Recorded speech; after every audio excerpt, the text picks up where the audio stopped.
Anda masih bersama kami di Market Review. Pemirsa, pemerintah memperkirakan penerimaan pajak 2008 akan tumbuh 26,6% menjadi 523,85 triliun rupiah di atas perolehan tahun lalu sebesar 426,23 triliun rupiah.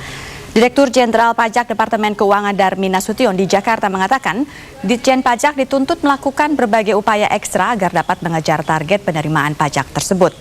Menurut Darmin, angka yang ditetapkan tersebut merupakan target tertinggi yang pernah dibebankan kepada Ditjen Pajak pada tahun lalu, pertumbuhan kinerja sebesar 8,09% yang merupakan capaian kinerja tertinggi sejak 2002.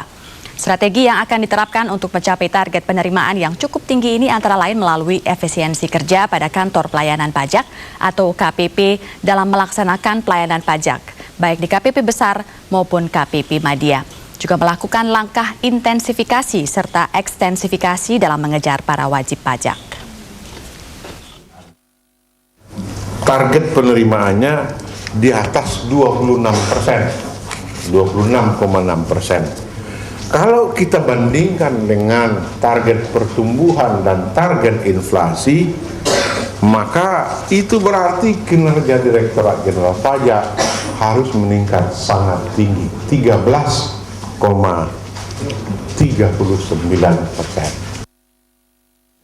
Pemirsa, dana ketahanan pangan sebesar 1 triliun rupiah sedang dipersiapkan mekanisme penyalurannya dan segera diajukan pemerintah ke DPR agar masuk dalam APBN Perubahan 2008. Menteri Perdagangan Mari Elka Pangestu selepas berbicara dalam diskusi pasar modal yang diadakan Asosiasi Emiten Indonesia di Jakarta mengatakan, dana 1 triliun rupiah itu merupakan subsidi kepada para pengusaha kecil dan mikro di sektor pengolahan pangan dan subsidi kepada masyarakat berpendapatan rendah.